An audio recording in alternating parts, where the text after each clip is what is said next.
ಆಸೆ ಧಾರಾವಾಹಿಯಲ್ಲಿ ಇವತ್ತಿನ ಸಂಚಿಕೆಯಲ್ಲಿ ಏನಾಗುತ್ತೆ ಅಂತ ನೋಡೋಣ ಬನ್ನಿ. ಅದಕ್ಕೂ ಮೊದಲು ಯಾರೆಲ್ಲ ನನ್ನ ಚಾನಲ್ನ ಸಬ್ಸ್ಕ್ರೈಬ್ ಮಾಡ್ಕೊಂಡಿಲ್ಲ ಪ್ಲೀಸ್ ಚಾನಲ್ನ ಸಬ್ಸ್ಕ್ರೈಬ್ ಮಾಡ್ಕೊಂಡು ನೋಡಿ. ಎಲ್ಲರೂ ಸಹ ಮದುವೆ ಮನೆಗೆ ಬರ್ತಾರೆ. ಅಲ್ಲಿ ಮೀನಾ ತುಂಬ ಚೆನ್ನಾಗಿ ಡೆಕೋರೇಷನ್ ಮಾಡಿರ್ತಾರೆ. ಅದನ್ನ ನೋಡ್ಬಿಟ್ಟು ರಂಗನಾಥ್ರವರು, ಅಮ್ಮ ಮೀನಾ ತುಂಬ ಚೆನ್ನಾಗಿ ಮಾಡಿದ್ಯಮ್ಮ ಡೆಕೋರೇಷನ್ನು, ಒಳಗೂ ಚೆನ್ನಾಗಿ ಮಾಡಿದ್ಯಾ ಮತ್ತು ಹೊರಗೂ ಚೆನ್ನಾಗಿ ಮಾಡಿದ್ಯಮ್ಮ ಅಂತ ಹೇಳ್ಬಿಟ್ಟು ಹೇಳ್ತಾರೆ. ಇದರಿಂದ ಮೀನಾ ತುಂಬ ಖುಷಿಯಿಂದ ನಗ್ತಾಳೆ. ದೇವಸ್ಥಾನದ ಮುಂದೆ ಚಿಕ್ಕದಾಗಿ ಹೂ ಕಟ್ತಿದ್ದಳು. ಇಷ್ಟು ದೊಡ್ಡ ಛತ್ರಕ್ಕೆ ಹೂ ಕಟ್ಟೋಂಗಾಗಿದೆಯಾ ಮತ್ತು ಡೆಕೋರೇಷನ್ ಮಾಡೋಂಗಾಗಿದೆಯಲ್ಲಮ್ಮ, ಕಂಗ್ರ್ಯಾಚುಲೇಷನ್, ವೆರಿ ಗುಡ್ ಅಂತ ಹೇಳ್ಬಿಟ್ಟು ಅಪ್ರಿಷಿಯೇಟ್ ಮಾಡ್ತಾರೆ. ಶಾಂತಮ್ಮ ಅಲ್ಲಿ ನಿಂತಿರ್ತಾರೆ. ಅದನ್ನ ನೋಡ್ಬಿಟ್ಟು ರಂಗನಾಥ್ರವರು, ಶಾಂತಿ ಬಾರಮ್ಮ ಕುತ್ಕೋ ಅಂತ ಅಂತಾರೆ. ಅದಕ್ಕೆ ನನಗೇನಲ್ವಲ್ಲ ಕಾಲು ನೋವ್ತಿರೋದು, ನಿಮಗಲ್ವ, ನೀವು ಕೂತ್ಕೊಳ್ಳಿ ಅಂತಾಳೆ. ಅದಕ್ಕೆ ರಂಗನಾಥ್ರವರು, ಕೂತ್ಕೊಬೇಡ ಭರತನಾಟ್ಯ ಆಡಿಬಿಡು ಅಂತ ಹೇಳ್ತಾರೆ. ಅದಕ್ಕೆ ಇದು ನಿಮ್ಮ ಫ್ರೆಂಡು ಮಗಳದ್ದು ಮದುವೆ ಅಲ್ವಾ, ಅದಕ್ಕೆ ನಿಮಗೆ ಇಷ್ಟೊಂದು ಖುಷಿ ಆಗ್ತಿದೆ ಅಲ್ವಾ ಅಂತ ಹೇಳ್ಬಿಟ್ಟು ಶಾಂತಮ್ಮ ಹೇಳ್ತಾರೆ. ಆ ಮದುವೆಯಲ್ಲಿ ಹುಡುಗಿಗೆ ಮೇಕಪ್ ಮಾಡೋಕ್ಕೆ ಅಂತ ಹೇಳ್ಬಿಟ್ಟು ರೋಹಿಣಿ ಅವರು ಹೋಗಿರ್ತಾರೆ. ಹುಡುಗಿನ ಎಲ್ಲ ಕೇಳ್ತಾರೆ, ಏನಮ್ಮ ಏನಾದರೂ ತಿಂದಿದೀಯಾ, ಯಾಕಂದರೆ ಮೇಕಪ್ ಮಾಡೋದು ಲೇಟ್ ಆಗುತ್ತೆ, ಏನಾದರೂ ತಿನ್ಕೊಂಬಿಡು ಆಮೇಲೆ ಮೇಕಪ್ ಮಾಡಿದ್ರೆ ಆಗುತ್ತೆ ಅಂತ ಹೇಳಿದಾಗ, ಇಲ್ಲ ಅಕ್ಕ ನಾನು ತಿಂದು ಒಂದು ಸ್ವಲ್ಪ ಜ್ಯೂಸ್ ಕುಡ್ದಿದ್ದೀನಿ ಸಾಕು, ಅದನ್ನೇ ಏನಾಗಲ್ಲ, ನನಗೆ ಮೇಕಪ್ ಮಾಡಿ ಅಂತ ಹೇಳ್ತಾರೆ. ಮೇಕಪ್ ಮಾಡ್ತಿರ್ತಾರಲ್ಲ ಅವರಿಗೆ ಎಲ್ಲರಿಗೂ ಕಾಫಿನೂ ಸಹ ತಗೊಂಡೋಗ್ಬಿಟ್ಟು ಅಲ್ಲಿ ಕೊಡ್ತಾರೆ. ನೆಕ್ಸ್ಟು ರಂಗನಾಥ್ರವರು ಸೂರ್ಯಂಗೆ, ಸೂರ್ಯ ಬಾರಪ್ಪ ಇಲ್ಲಿ, ನಾವು ಕೇಶವಂಗೆ ಹಣ ಕೊಡಬೇಕು ಅಂತ ಅಂದ್ಕೊಂಡಿದ್ವಲ್ಲ, ಆ ಹಣನ ತಂದಿದ್ದೀಯೇನಪ್ಪ ಅಂದಾಗ, ಹ್ಞೂ ಅಪ್ಪ ತಗೊಬಂದಿದ್ದೀನಿ ಅಂತ ಹೇಳ್ಬಿಟ್ಟು ಹೇಳ್ತಾನೆ. ರಂಗನಾಥ್ರವರು ಕೇಶವ ಅವರಿಗೆ ದುಡ್ಡು ಕೊಡೋಕೆ ಹೋದಾಗ, ನನ್ನ ಹತ್ರ ಇದೆ ಅಂತ ಹೇಳಿದ್ನಲ್ಲ ಅಂತ ಅಂತಾರೆ. ಅದಕ್ಕೆ ಸೂರ್ಯ, ನಾವು ಕೊಡ್ತೀವಿ ಅಂತ ಹೇಳಿದ್ವಲ್ಲ ಅಂಕಲ್ ಅಂತ, ತಗೊಳ್ಳಿ ಅಂಕಲ್ ಅಂತ ಹೇಳ್ಬಿಟ್ಟು ಕೊಡ್ತಾರೆ. ಇಷ್ಟೊಂದು ದೊಡ್ಡ ಅಮೌಂಟು ಅಂತ ಅಂದಾಗ ರಂಗನಾಥ್ರವರು, ನಿನಗೆ ಯಾವಾಗ ಆಗುತ್ತೆ ಯಾವಾಗ ಕೊಡೋಂತೆ ತಗೊಳಪ್ಪ ಅಂತ ಹೇಳ್ಬಿಟ್ಟು ಕೊಡ್ತಾರೆ. ಅಲ್ಲ ಅಪ್ಪ, ನಿಮ್ಮ ಮದುವೆಲಿ ಆಗಬೇಕಾಗಿರೋ ಅರ್ಧ ಕೆಲಸನ ನಿಮ್ಮ ಮನೆಯವರೇ ನೋಡ್ಕೊತಿದ್ದಾರೆ, ಇದೆಲ್ಲ ಏನಕ್ಕೆ? ಮೀನಾ ಛತ್ರಕ್ಕೆಲ್ಲ ಚೆನ್ನಾಗಿ ಡೆಕೋರೇಷನ್ ಮಾಡಿ ಅದರಲ್ಲಿ ಹೆಲ್ಪ್ ಮಾಡ್ತಿದ್ದಾರೆ. ಹಾಗೆ ಇನ್ನು ನಿಮ್ಮ ಸೊಸೆ ಮೇಕಪ್ ಮಾಡಿಬಿಟ್ಟು ಅಲ್ಲೂ ಸಹ ಹೆಲ್ಪ್ ಮಾಡ್ತಿದ್ದಾರೆ. ಆದರೂ ಇದೆಲ್ಲ ಏನಕ್ಕೆ ಬೇಡ ಅಂತ ಹೇಳ್ಬಿಟ್ಟು ಹೇಳ್ತಿರ್ತಾರೆ. ಇರಲಿ ತಗೊಳ್ಳೋ ಅಂತ ಹೇಳ್ಬಿಟ್ಟು ಕೊಡ್ತಾರೆ ರಂಗನಾಥ್ರವರು. ಇದರಿಂದ ಅವರು ತುಂಬ ಖುಷಿ ಆಗ್ತಾರೆ. ಕೇಶವ ಅವ್ರು ಹೇಳ್ತಾರೆ ರಂಗನಾಥ್ರವರಿಗೆ, ನೀನು ಒಳ್ಳೆತನಕ್ಕೆ ಯಾವಾಗಲೂ ನಿನಗೆ ಒಳ್ಳೆಯದೇ ಆಗುತ್ತಪ್ಪ, ನಿನ್ನ 3 ಜನ ಮಕ್ಕಳು ನಿನಗೆ ಯಾವುದೇ ರೀತಿ ತೊಂದರೆ ಬರ್ದಂಗೆ ನೋಡ್ಕೊತಾರಪ್ಪ ಅಂತ ಹೇಳ್ತಿದ್ದಾಗ ಶಾಂತಮ್ಮ, ನೋಡಿ ಯಾವ ರೀತಿ ಮಾತಾಡ್ತಿದ್ದಾರೆ, ಕೊಟ್ಟಿರೋ ದುಡ್ಡನ್ನ ವಾಪಸ್ ಕೇಳಬಾರ್ದು ಅಂತ ಹೇಳ್ಬಿಟ್ಟು ಈ ರೀತಿ ಮಸ್ಕ ಹೊಡಿತಿದ್ದಾರೆ ಅಂತ ಹೇಳ್ಬಿಟ್ಟು ರವಿ ಹತ್ರ ಹೇಳ್ತಿರ್ತಾರೆ. ಅಷ್ಟರಲ್ಲಿ ಶ್ರುತಿನೂ ಸಹ ಅಲ್ಲಿ ಬರ್ತಾರೆ.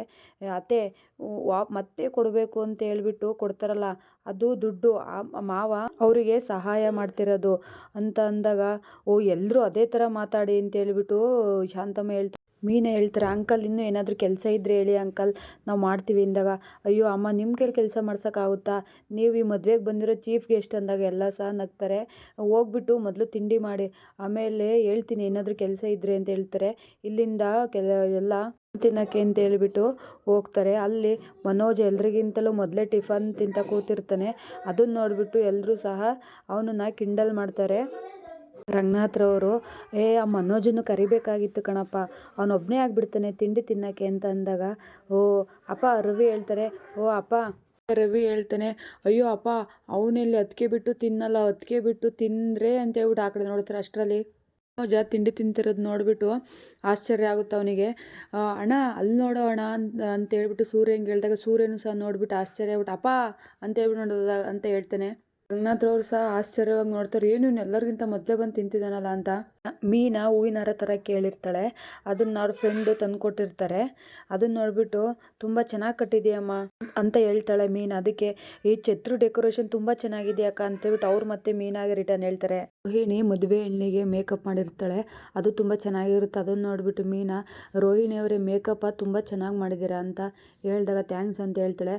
ಮತ್ತು ಅವಳು ತಂದಿರೋ ಹೂವಿನ ಹಾರನ ರೋಹಿಣಿಗೆ ಹೇಳ್ಬಿಟ್ಟು ಅಲ್ಲೇ ಹುಡುಗಿ ರೂಮಲ್ಲಿ ಇಟ್ಬಿಟ್ಟು ಹೋಗ್ತಾರೆ. ಈ ಕಡೆ ಶಾಂತಮ್ಮ, ನೀನಂತೂ ಬಿಡಮ್ಮ, ಹುಡುಗಿಗೆ ಮೇಕಪ್ ಮಾಡಿಬಿಟ್ಟು ದುಡ್ಡು ಇಸ್ಕೊತೀಯ, ನಮಗೆಲ್ಲ ಫ್ರೀ ಎಲ್ಲಿ ಮಾಡ್ತೀಯಮ್ಮ ನೀನು ಅಂತ ಹೇಳ್ಬಿಟ್ಟು ರೋಹಿಣಿಗೆ ಹೇಳಿದಾಗ, ಅಯ್ಯೋ ಅತ್ತೆ ಅಂತ ಹೇಳ್ಬಿಟ್ಟು ರೋಹಿಣಿ ರಾಗ ಹಿಡಿತಾಳೆ. ಬನ್ನಿ ಇವಾಗಲೇ ಮಾಡ್ತೀನಿ ಅತ್ತೆ ಅಂದಾಗ, ಅಯ್ಯೋ ಬೇಡಮ್ಮ ಸುಮ್ಮನೆ ಆಗಂತ ಹೇಳಿದೆ, ಸರಿ ಬನ್ನಿ ನಾವೆಲ್ಲರೂ ಸೆಲ್ಫಿ ತಗೊಳ್ಳೋಣ ಅಂತ ಹೇಳ್ಬಿಟ್ಟು ಸೆಲ್ಫಿ ತಗೊತಾರೆ. ಅವ್ರು 3 ಜನ ಸೆಲ್ಫಿ ತಗೊಳ್ಳೋದನ್ನ ಮೀನಾ ನೋಡ್ತಿರ್ತಾಳೆ.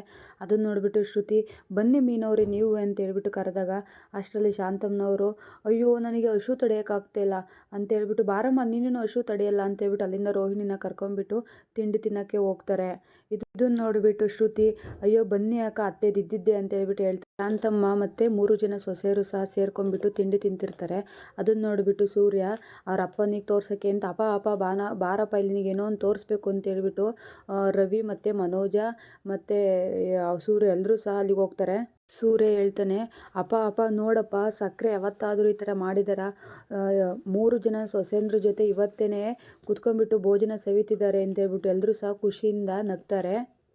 ರಂಗನಾಥ್ರವರು 3 ಜನ ಮಕ್ಕಳಿಗೂ ಸಹ ಹೇಳ್ಕೊಂಬಿಟ್ಟು ಬರ್ರೋ ನಾವೇನೇ ಅವರಿಗೆ ಊಟ ಬಡಿಸೋಣ ಅಂತ ಹೇಳಿಬಿಟ್ಟು ಎಲ್ಲರೂ ಸಹ ಅವರಿಗೆ ಊಟ ಬಡ್ಸೋಕ್ಕೆ ಹೋಗ್ತಾರೆ. ಸೂರ್ಯ ಮೀನಾಗೆ ಈ ರೀತಿ ಹೇಳ್ತಾನೆ ಮೀನಾ ಏನೇ ಇಟಿಟೆ ತಿಂತಿದೀಯಾ ಆ ಥರ ಎಲ್ಲ ಕಣೆ ತಿನ್ನೋದು ಎಲ್ಲೇ ನಾನು ತಿನ್ನಿಸ್ತೀನಿ ಅಂದ್ಬಿಟ್ಟು ತಿನ್ನಿಸ್ತಾನೆ.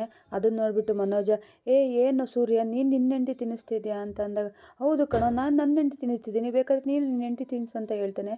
ಆವಾಗ ಮನೋಜ ಹೌದು ನೀನೇನು ಹೇಳೋದು ನಾನು ತಿನ್ನಿಸ್ತೀನಿ ಅಂತ ಹೇಳಿಬಿಟ್ಟು ತಿನ್ನಿಸ್ತಾನೆ. ರವಿ ನಾನೇ ತಿನ್ನಿಸ್ತಿಲ್ಲ ಅಂತ ಹೇಳ್ಬಿಟ್ಟು ಶ್ರುತಿ ಸೈಲೆಂಟಾಗಿ ಕೂತಿರ್ತಾಳೆ. ಅದನ್ನು ನೋಡಿಬಿಟ್ಟು ರವಿ ಶ್ರುತಿ ನಾನು ನಿನ್ನೆ ತಿನ್ನಿಸ್ಬೇಕಾ ಅಂದಾಗ ಅದನ್ನು ಬಾಯಿ ಬಿಟ್ಟು ಹೇಳ್ಬೇಕಾ ಅಂತ ಹೇಳಿದಾಗ ರವಿ ಅಪ್ಪ ತಗೊಳಪ್ಪ ಮೊಬೈಲ್ ಹಿಡ್ಕ ಅಂತ ಹೇಳ್ಬಿಟ್ಟು ಮೊಬೈಲ್ನ ರಪ್ಪಂಗೆ ಕೈಲಿ ಕೊಟ್ಬಿಟ್ಟು ಶ್ರುತಿಗೆ ತಿನ್ನಿಸ್ತಾನೆ. ನಂತರ ರಂಗನಾಥ್ರವರು ಸಹ ಶಾಂತಮ್ಮಗೆ ತಿನ್ನಿಸ್ತಾರೆ. ಇದರಿಂದ ಎಲ್ಲರೂ ಸಹ ಖುಷಿಯಿಂದ ಇರ್ತಾರೆ. ರೋಹಿಣಿ ಮಲೇಷ್ಯಾದಿಂದ ನಮ್ಮ ಚಿಕ್ಕಪ್ಪ ಬಂದಿದ್ದಾರೆ ಅಂತ ಬಂದಿರ್ತಾರಲ್ಲ ಅವನೇ ಆಗಿರ್ತಾನೆ ಇವನು. ಸುಳ್ಳು ಹೇಳ್ಬಿಟ್ಟು ಬಂದಿರೋದು ಇದು. ಆದರೆ ಇದೆಲ್ಲ ಸೂರ್ಯ ಫ್ಯಾಮಿಲಿ ಅಂತ ಹೇಳ್ಬಿಟ್ಟು ಗೊತ್ತಾಗಿರಲ್ಲ. ಸೂರ್ಯನಿಗೆ ಅದೆಲ್ಲ ಸತ್ಯ ಗೊತ್ತಾಗ್ಬಿಟ್ಟು ಅವನ ಜೊತೆ ಜಗಳ ಆಡ್ತಿರ್ತಾನೆ. ಅದು ಅಲ್ಲಿಗೆ ಇಂದಿನ ಸಂಚಿಕೆ ಮುಕ್ತಾಯವಾಗುತ್ತೆ. ನಾಳಿನ ಸಂಚಿಕೆಯಲ್ಲಿ ಏನಾಗುತ್ತೆ ಅಂತ ನೋಡೋಣ.